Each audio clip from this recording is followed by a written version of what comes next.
Hello guys. So chapter number 2 accounts dual effect of transactions and type of transactions. तो सबसे पहले कोई भी ट्रांजैक्शंस में हमें फाइंड करना होता है कि कौन सा इकोनॉमिक है और वो ट्रांजैक्शन बिजनेस ट्रांजैक्शन है वो इकोनॉमिक है या नॉन इकोनॉमिक है। तो इकोनॉमिक ट्रांजैक्शन का मतलब ये होता है कि इसमें मनी रिलेटेड ट्रांजैक्शन हुआ है, मतलब इसमें कुछ भी आने वाला है, कुछ भी जाने वाला है और हम एक्सचेंज कर रहे हैं, हम ट्रेड कर रहे हैं, उसे हम नॉन इकोनॉमिक ट्रांजैक्शन बोलते हैं। नॉन इकोनॉमिक ट्रांजैक्शन मतलब जिसमें कोई भी ट्रेडिंग की कोई भी कुछ भी एक्सचेंज नहीं हो रहा है, जैसे कि एक्सचेंज होने की बात हो रही है तो उसे नॉन इकोनॉमिक ट्रांजैक्शन बोलते हैं। जैसे हम एग्जांपल से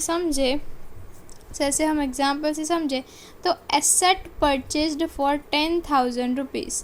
तो 10,000 रुपीज़ का हमने कोई भी एक एसेट परचेज़ किया, हमने एसेट परचेज़ कर लिया, हमारे पास माल आ गया, पैसे भी चले गए, इसीलिए कौन सा ट्रांजैक्शन है? इकोनॉमिक ट्रांजैक्शन है। फिर नॉन इकोनॉमिक ट्रांजैक्शन जनरली कौन सा आएगा? An order is received to supply goods of 10,000।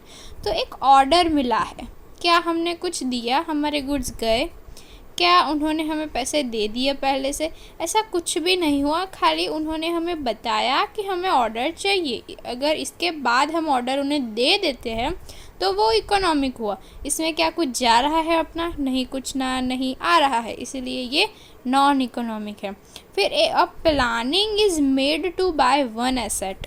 तब ये तो खाली प्लानिंग हुई ना कि हमें इसमें कुछ ना जा रहा है, कुछ ना आ रहा है, इसलिए ये भी क्या हो गया? Non economic transaction.